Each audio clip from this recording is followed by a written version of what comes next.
Hello hello मेरे प्यारे बच्चों।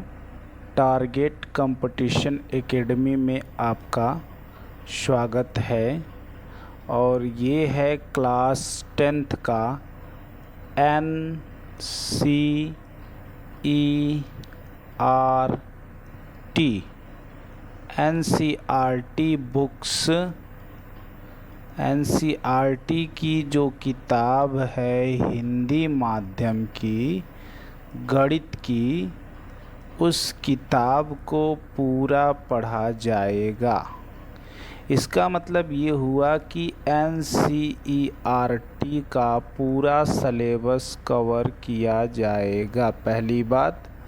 दूसरी बात, ये पूरा का पूरा लेक्चर आपका हिंदी मीडियम वालों के लिए है। जो लोग हिंदी माध्यम से तैयारी कर रहे हैं या जो हिंदी माध्यम से क्लास 10th में हैं, उनके लिए ये क्लास है। और चैप्टर नंबर 1 से लेकर चैप्टर नंबर 15 तक संपूर्ण प्रश्नावली को और संपूर्ण सवालों को इसमें हल किया जाएगा। और चौथा पॉइंट, आपको एक प्रॉपर नोट्स बना के दिया जाएगा। आपको प्रॉपर नोट्स, कैसे नोट्स आप तैयार करेंगे मैथ्स का, उसका पूरा का पूरा आइडिया आपको पता चलेगा। और पांचवा पॉइंट कह लिया जाए तो वो ये आपके लिए एक कोचिंग की तरह कार्य करेगा। जैसा आप एक कोचिंग में पढ़ते हैं, वैसे ही ये आपका ऑनलाइन कोचिंग है। तो पहले तो पाठ्यक्रम पे डिस्कस हो जाए। पहला चैप्टर हमारा है वास्तविक संख्याएं किसे कहते हैं। वास्तविक संख्याओं में जैसे यूक्लिड, डिवीजन, प्रमेय आपको मिलेगा। फिर बहुपद पे चलेंगे। तीसरा चैप्टर दो चरों वाले रैखिक समीकरण। चैप्टर नंबर 4 आपका है द्विघात समीकरण। चैप्टर नंबर 5 आपका है समांतर श्रेणियाँ। चैप्टर नंबर 6 आपका है त्रिभुज। चैप्टर नंबर 7 आपका निर्देशांक ज्यामिति। उसके बाद 8वें नंबर पर त्रिकोणमिति का परिचय। 9वें नंबर पर पढ़ा जाएगा त्रिकोणमिति के कुछ अनुप्रयोग। 10वें नंबर पर वृत्त। 11वें नंबर पर रचनाएं। 12 नंबर पर वृत्तों से संबंधित क्षेत्रफल। 13 नंबर पर पृष्ठीय क्षेत्रफल और आयतन। 14वें नंबर पर सांख्यिकी और 15वें नंबर पर प्रायिकता। उसके बाद आपको टेस्ट देना होगा और साथ ही साथ आपको कुछ पेपर भी सॉल्व करवाया जाएगा। इतना सब कुछ मैंने आपको बता दिया। अब चलते हैं हम लोग अपने चैप्टर की तरफ। पहला चैप्टर है हमारा वास्तविक संख्याएं, उसको शुरू किया जाएगा। वास्तविक संख्या को इंग्लिश में कहेंगे रियल नंबर्स। रियल नंबर्स यानी कि वास्तविक संख्याएं, ठीक ना। देखिए, जो संख्या होती है, कोई भी संख्याएं जितनी हैं, इन संख्याओं को दो भागों में बांट दिया गया था। पहला भाग इसका था वास्तविक संख्या। क्या था? वास्तविक संख्या। और दूसरा भाग आपका था काल्पनिक संख्या। काल्पनिक संख्या। ये दो भागों में इसको बांटा गया है। वास्तविक संख्या को इंग्लिश में कहा जाएगा रियल नंबर्स। क्या बोला जाएगा? Real numbers. और काल्पनिक को बोला जाएगा इमेजिनरी नंबर। अब यहाँ पे सवाल ये उठता है कि वास्तविक संख्याएं क्या होती हैं। अगर मैं जनरली बात करूं तो माइनस इनफाइनाइट से ले करके प्लस इनफाइनाइट तक की जितनी भी संख्याएं हैं वो सब वास्तविक संख्या हैं। जैसे minus infinite dot dot dot -10, -9, -8, including zero. Zero को भी लेना है, +1, +2, +3, ऐसे प्लस इनफाइनाइट तक चले जाइए। ये आपको रियल नंबर्स। इमेजिनरी नंबर्स का मतलब आयोटा का कॉन्सेप्ट आएगा, जो आपको आगे पढ़ना होगा, ठीक ना। तो वास्तविक संख्याओं पर ही सारा गेम चलेगा कि वास्तविक संख्याएं क्या हैं, वास्तविक संख्याओं पर कौन कौन सी प्रक्रियाएं की जा सकती हैं, ठीक ना।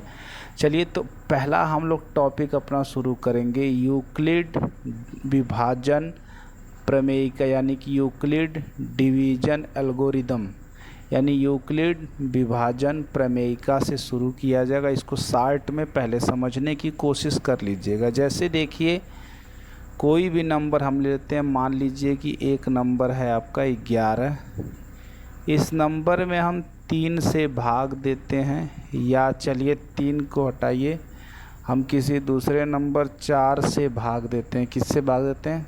4 से। तो ये 2 बार जाएगा, 4 दूना के 8 हो गया, और यहाँ पे शेषफल बच जाएगा 3। तो जो ये बीच का नंबर है 11 जो है, इस 11 को कुछ इस रूप में लिखा जा सकता है। 11 बराबर जितने से भाग दे रहे हैं 4, गुणे जितना बार जा रहा है 2, और प्लस जितना शेषफल बच रहा है 3। अगर इसी तरह से मान लीजिए एक जनरल नंबर है a, इसमें हम भाग दे रहे हैं b से, और ये जा रहा है q बार, और यहाँ पे जो रिमाइंडर बचता है वो r बचता है। तो इसको लिखा जाएगा a बराबर b से भाग देते हैं, q बार जाता है प्लस r, यानी इसको ऐसे लिख सकते हैं a बराबर bq प्लस r भी लिखा जा सकता है। अब समझिए यूक्लिड विभाजन प्रमेयिका क्या कहती है। यह प्रमेयिका ये कहती है कि अगर मान लीजिए यदि a और b दो वास्तविक संख्याएं हैं, वास्तविक संख्याएं हैं, तो यदि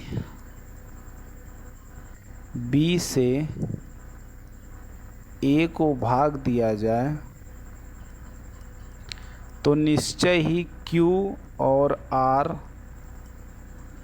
दो ऐसी संख्याएं प्राप्त होंगी कि a बराबर bq प्लस r होगा, जहाँ पर r की वैल्यू 0 या 0 से बड़ी लेकिन b से छोटी होगी। ये इम्पोर्टेंट है। जैसे यहाँ पे आप देखेंगे तो ये जो रिमाइंडर है 3 है वो 4 से छोटा है, या तो 4 से छोटा होगा, या 0 होगा, या 1 होगा, या 2 होगा।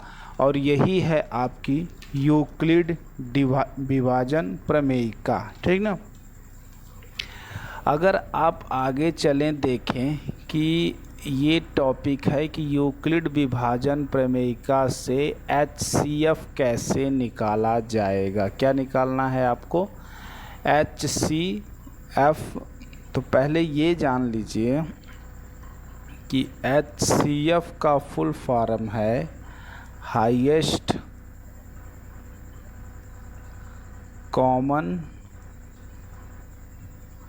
Factor, highest common factor. इसको बोलते हैं MSP, यानी महत्तम समापवर्तक, समापवर्ती, ठीक ना। अब हमको ये समझना है कि यूक्लिड UDA से कैसे आप HCF निकालेंगे, ठीक। तो एक क्वेश्चन लेते हैं, और क्वेश्चन हमारा ये है कि 455 है और एक दूसरा नंबर है 42 का HCF ज्ञात करना, यानी इन दोनों का HCF कैसे ज्ञात किया जाएगा। तो आपको ज़्यादा कुछ नहीं करना है, सिर्फ 455 में 42 से पहले भाग दीजिए, तो एक बार जाएगा 42, 3 बचेगा, 5 0 बार जाएगा, यानी कि 35 शेषफल बच जाएगा। तो अब इसका सलूशन क्रम से समझिएगा। सलूशन लिखा जाएगा तो पहले बड़ा नंबर 455 बराबर जितने से भाग दिया जा रहा है 42, जितनी बार जा रहा है 10, और प्लस शेषफल 35, इतना लिख दिए। अब यहाँ पे आपको दो चीज़ देखनी है, पहली चीज़ तो ये, दूसरी चीज़ ये, कितने से आप भाग दिए और शेषफल क्या बचा है। यहाँ शेष लिखेंगे, यहाँ शेषफल 0 नहीं है, शेषफल 35 नॉट इक्वल टू 0। अतः जब 0 नहीं आएगा तो जितने से आप भाग दे रहे हैं 42, और तथा जितना शेषफल बचा है 35 में UDA लगाएंगे। अब इसमें आपको UDA लगाना है तो 42 में 35 से भाग देंगे तो एक बार जाएगा 35 और 7 यहाँ पे शेषफल बच जाएगा। तो 42 बराबर लिखा जा सकता है 35 गुणे 1 प्लस शेषफल 7। यहाँ पर भी सेम लाइन, यहाँ शेषफल कितना बचा बच्चों, शेषफल बच गया 7 जो कि 0 के बराबर नहीं है। अतः अब दोनों नंबर 35 और 7 में UDA लगाएंगे। 35 व 7 में UDA का यूज करेंगे, ठीक ना, समझिएगा। 35 तथा 7 में, एक मिनट बच्चों, 7 में UDA लगाएंगे।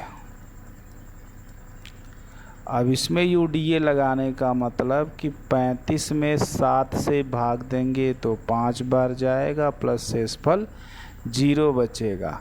तो यहाँ पे शेषफल कितना हो गया, शेषफल बराबर 0। कितने से आपने भाग दिया है, भाजक बराबर 7, तो जितना लास्ट में भाजक आता है वही उसका HCF होता है, HCF बराबर 7। तो आंसर लिखेंगे HCF, ब्रैकेट बनाएंगे 455 और कामा लगाएंगे 42 बराबर कितना आ गया, 7। ये आंसर लिखने का तरीका है आपका, ठीक ना। इसको कंप्लीट कर लीजिएगा, ठीक। चलिए आगे चलेंगे। अब एक टॉपिक यहाँ पे ये है, क्वेश्चन की तरह इसको समझ लीजिए।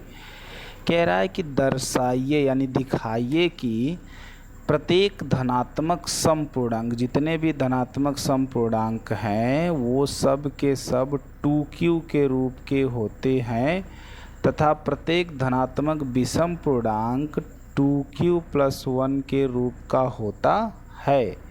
अब इसका सलूशन कैसे लिखा जाएगा, चलिए देखिएगा।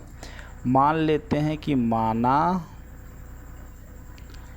A बराबर कोई धन पूर्णांक, अब ये सम है विषम है उससे मतलब हमको अभी नहीं है, तथा मान लेते हैं कि B बराबर कितना है 2। क्यों 2 लिया गया, क्योंकि यहाँ पर 2 के रूप में ये चल रहा है, ठीक ना।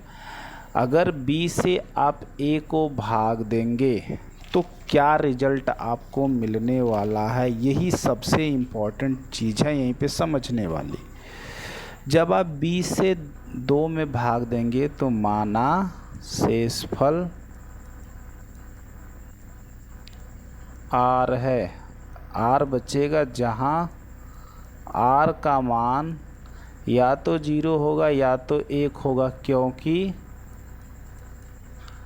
R की वैल्यू जो होती है 0 या 0 से बड़ी लेकिन B से छोटी होती है, ठीक ना। तो R की वैल्यू 0 होगी या फिर 1 होगी। तब अगर सोचा जाए तो A को कुछ ऐसे लिखा जा सकता है, A बराबर B से भाग दिया, मान लो Q बार गया, प्लस शेषफल 0 बचा, तो इसको लिखा जा सकता है BQ, ठीक ना। और A बराबर मान लो B बार गया, B से भाग दिया, Q बार गया, लेकिन शेषफल क्या बचा, 1 बचा, तो ये हो गया आपका BQ + 1, ठीक ना। अब देखिए B की वैल्यू यहाँ पे कितना है, 2 है। B की वैल्यू क्या है, यहाँ पे 2 है, ठीक है। यहाँ B बराबर कितना है 2, तो A बराबर 2Q और A बराबर 2q प्लस 1। अब 2 के रूप में यदि q बराबर 1 2 3 डॉट डॉट 0 भी ले लीजिए, 0 1 2 3 हो, तो a बराबर 2q जो है जब भी आएगा तो ये सम पूर्णांक होगा, क्योंकि किसी भी नंबर में, जैसे यहाँ पे q के किसी भी नंबर में आप 2 से जब गुणा करेंगे तो सम संख्या ही मिलेगी। और a बराबर 2q प्लस 1 आपका कैसा होगा, विषम पूर्णांक होगा। यही आपको साबित करना था, तो ये आपका प्रूफ हो गया। क्लियर? चलिए इसको अच्छे से समझ लीजिएगा, अगर नहीं समझ में आ रहा वापस से एक बार देखिएगा, आपको अच्छे से समझ में आ जाएगा। ठीक ना? अब आगे चलेंगे बच्चों, एक और क्वेश्चन पकड़ लीजिएगा। कह रहा है कि दर्शाइए कि एक धनात्मक विषम पूर्णांक, कैसा पूर्णांक, विषम पूर्णांक 4q प्लस 1 या 4q प्लस 3 के रूप का होता है। अब इसका सलूशन बिल्कुल पैटर्न सेम है कि माना a बराबर कोई धनात्मक पूर्णांक, ये सम विषम से मतलब नहीं है, कोई धनात्मक पूर्णांक जहाँ पे ज़रूरत होगी हम मान लेंगे। और b बराबर यहाँ 4 के रूप में चल रहा है, तो b बराबर 4, तब शेषफल कितना बचेगा, शेषफल r greater than 0 less than 4, अर्थात r का मान जो होगा वो या तो 0 होगा, या तो 1 होगा, या तो 2 होगा, या तो 3, क्योंकि ये 4 से छोटा होगा।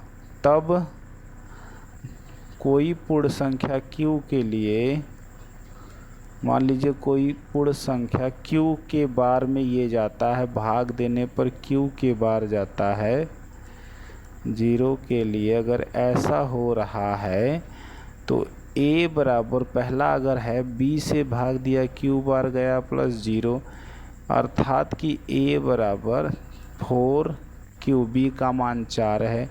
अगर एक शेषफल बच रहा है तो 4q प्लस 1, अगर 2 शेषफल बच रहा है तो a बराबर 4q प्लस 2, अगर 3 शेषफल बच रहा है तो a बराबर 4q प्लस 3। ये यहाँ तक सिंपल हो जाएगा। यदि मान लीजिए यदि q बराबर 0 1 2 3 डॉट डॉट डॉट डॉट हो, तो a बराबर 4q एक रिजल्ट आया, और a बराबर 4q प्लस 1 आया, a बराबर 4q प्लस 2 आया, और a बराबर 4q प्लस 3 आया। अब देखिए ये 4 के मल्टीपल में यानी सम पूर्णांक है, सम है, ये क्या है, विषम है। ये फिर सम में सम जोड़ेंगे तो सम मिलेगा, सम में विषम जोड़ेंगे तो विषम मिलता है, अर्थात विषम पूर्णांक को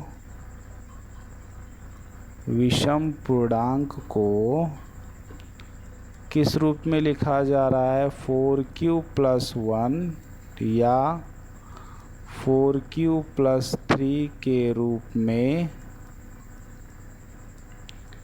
लिखा जाएगा। ठीक ना बच्चों? एकदम सिंपल में ऐसे आपको सवाल लगा देना है। ठीक, चलिए आगे चलेंगे। अब यहाँ के बाद हम लोग चलेंगे अपनी प्रश्नावली की तरफ। तो यहाँ पे आपकी प्रश्नावली 1.1 यानी कि पहली प्रश्नावली है, और पहली प्रश्नावली का जो पहला सवाल है ज़रा उसको पढ़िएगा। ये कहता है कि निम्नलिखित संख्याओं का HCF ज्ञात करने के लिए यूक्लिड डिवीजन एल्गोरिदम का प्रयोग कीजिए। नंबर यहाँ पे दिया गया है 135 और 225। तो इसका सलूशन कैसे लिखेंगे बच्चों? यहाँ पे क्या करना है कि आपको 225 में 135 से भाग देना है। एक बार जाएगा 135 आएगा, घटा दीजिए, 5 में से 5 घटाएंगे 0, 12 में से 3 घटाएंगे 90 आएगा। अब जो बड़ा नंबर है 225 को कैसे लिख सकते हैं, कितने से भाग दिए हैं 135, कितनी बार गया है एक बार, प्लस शेषफल कितना है 90 है। फिर से वही लाइन, यहाँ शेषफल कितना है 0 नहीं है, शेषफल 90 इज नॉट इक्वल टू 0। अतः क्या करेंगे, जो 135 हुआ 90 में UDA लगाएंगे, UDA लगाएंगे। फिर 90 से भाग देना है 135 को, तो एक बार जाएगा 90, 5 और 4 बचेगा, यानी कि 135 बराबर लिख सकते हैं आप 90 गुणे 1 प्लस 45। अब यहाँ पर भी शेषफल वही हाल है, यहाँ शेषफल कितना मिल रहा है बच्चों 45, जो कि 0 के बराबर नहीं है। अतः जब तक 0 के बराबर नहीं आएगा तब तक करते रहेंगे। 90 व 45 में UDA लगाएंगे, UDA लगा दीजिए। तो 90 को जब 45 से भाग देंगे तो 2 बार जाएगा, प्लस शेषफल 0 बचेगा। तो यहाँ शेषफल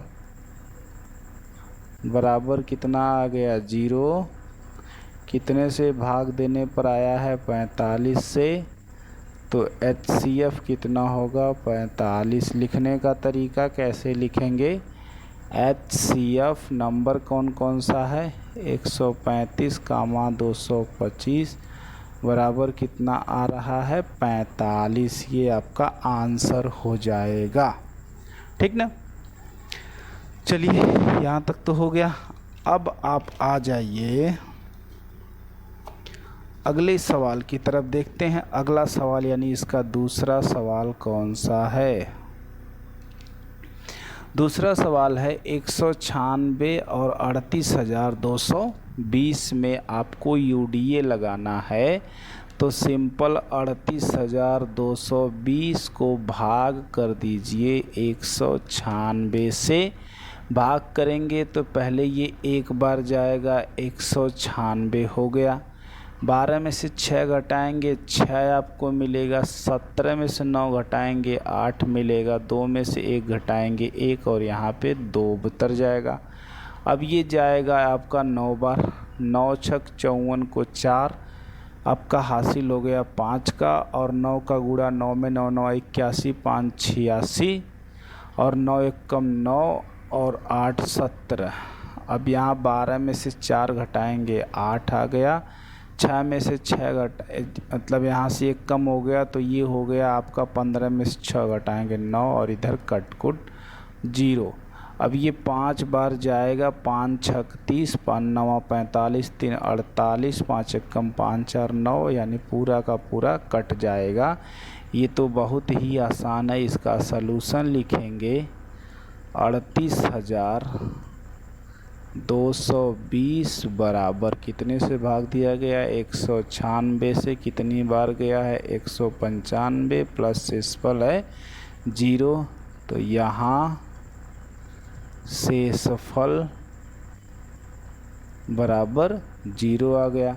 कितने से भाग दिए हैं, भाजक बराबर 196, तो HCF भी 196 ही होगा। आंसर कैसे लिखेंगे, HCF दोनों नंबर लिखेंगे 196 कामा 38,220 ब्रैकेट बंद बराबर 196, ये आपका आंसर होगा, ठीक ना। 2 क्वेश्चन हो गया। अब जरा इसका तीसरा क्वेश्चन देख लिया जाए कि तीसरा क्वेश्चन क्या कहता है। क्वेश्चन नंबर 3 ये है 867 और 225। फिर से वही काम, 867 में 225 से ज़रा भाग दे दीजिए तो भाग देने पर ये कितनी बार जाएगा, बस ये जानना ज़रूरी है। तो अगर भाग देंगे तो ये 3 बार जाएगा। कितनी बार जाएगा? 3 बार जाएगा। ज़रा 5 तिहाई 15, 2 तिहाई 6, 1 7, 3 दूना के 6, 7 में से 5 जाए 2, और फिर 16 में से 7 कितना हो गया?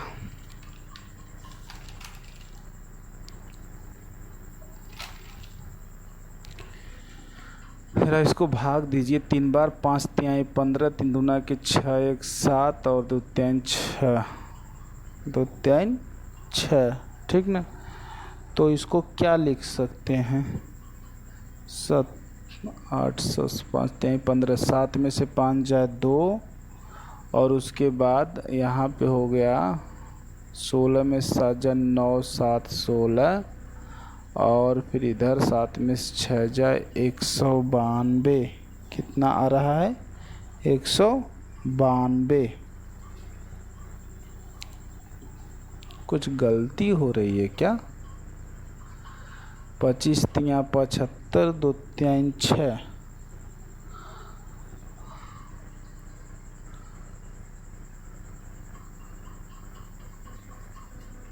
सही है। चलिए अब सॉल्यूशन लिखेंगे इसका। कैसे लिखेंगे? 867 बराबर क्या लिख देंगे हम?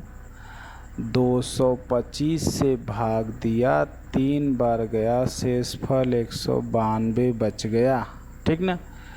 अब क्या हुआ कि यहाँ पर ख़ास बात ये है कि यहाँ पर शेषफल 0 नहीं है, शेषफल 192 नॉट इक्वल टू 0। अतः अब दोनों में, यानी यहाँ नंबर जो है, यहाँ नंबर जो है 225 व 192 में UDA लगाएंगे, UDA लगाएंगे, लगा दीजिए। तो यहाँ पे 225 भागे 192 से 225 में भाग दीजिए, एक बार जाएगा 192, 5 में से 2 घटाएंगे 3, 12 में से घटाएंगे 3, 33 आ गया। तो 225 को लिख सकते हैं 192 गुणे 1 और प्लस 33, ठीक ना। सही है, एकदम ठीक चल रहा है, कोई दिक्कत नहीं ना है। अब क्या करना है आपको? क्या किया? देखो बच्चों, एकदम ये सवाल ऐसे ही चलेगा। अब यहाँ पर भी, यहाँ शेषफल 33 नॉट इक्वल टू 0, तो 192 व 33 में UDA लगाएंगे। अगर लगाएंगे तो फिर से वही काम, 33 से 192 में भाग देना है, 6 बार जाएगा। 36 18, 36 18 19, 6 बार नहीं जाएगा दोस्तों, 5 बार जाएगा। तो 5 बार में ये कितना हो जाएगा ये देखना है। 5 तिहाई 15, और 5 तिहाई 15 16, 165। 12 में से 5 घटाएंगे 7, 8 में से 6 घटाएंगे 2, ठीक ना। तो यहाँ पे 192 बराबर 33 गुणे 5 प्लस 27, फिर से वही लाइन, फिर 33 और 27 में लगाएंगे तो 33 बराबर 27 गुणे 1 प्लस 27, 6 33। फिर से अगर 27 और 6 में लगाएंगे, 27 बराबर 6 गुणे 4 और प्लस 3, फिर 6 और 3 में लगाएंगे तो 6 बराबर 3 गुणे 2 प्लस 0, यानी HCF आपका मिल जाएगा 3। हालांकि यहाँ पे क्वेश्चन में थोड़ा सा मिस्टेक है, ये है 867 और 255 है, ठीक ना। खैर इसी पे लगा लेते हैं हम लोग, जब 255 की ज़रूरत होगी तो 255 पे इसको लगा लिया जाएगा, ठीक ना। क्लियर हो गया होगा आप लोगों को अच्छे से, एकदम सब समझ में आ गया होगा। तो चलिए ये क्लास ज़्यादा बड़ी नहीं करते हुए मैं सोच रहा हूँ कि इतना ही बड़ी क्लास रहने दिया जाए। बाकी जो इसका क्वेश्चन नंबर 2, 3, 4, 5 जो है उसको हम लोग अगली क्लास में देखेंगे, ठीक ना। तो चलिए यहाँ तक तो आपका कंप्लीट हो गया है, इसलिए मैं चाहूँगा कि यहाँ तक आप एक बार देख लीजिएगा सब एक तरफ से, कैसे आपको समझ में क्या क्या आ रहा है, क्या क्या नहीं आ रहा है। और एक ख़ास बात, आपको अगर इन सवालों में से कुछ नहीं आ रहा है तो मेरा व्हाट्सएप नंबर है 9026630769। इस पे आप मुझे व्हाट्सएप कर सकते हैं, केवल व्हाट्सएप होगा, ठीक ना। और आप इस पे कॉल नहीं करेंगे, कॉल केवल आप व्हाट्सएप के थ्रू अपने सवालों का जवाब आप मुझे भेजेंगे। और हाँ, इसका ज़रा आप HCF निकाल के बताइएगा कि क्या होगा HCF, ठीक ना। चलिए सही है। अब हम लोग इसके बाद अगली कक्षा में आगे पढ़ेंगे क्वेश्चन नंबर 2 से। तो टारगेट कंपटीशन एकेडमी में आपका एक बार फिर से स्वागत है, ठीक है दोस्तों। वेरी गुड, बहुत अच्छा लगा। मिलेंगे अगले क्लास में, तब तक पढ़ाई लिखाई करते रहिए। ओके।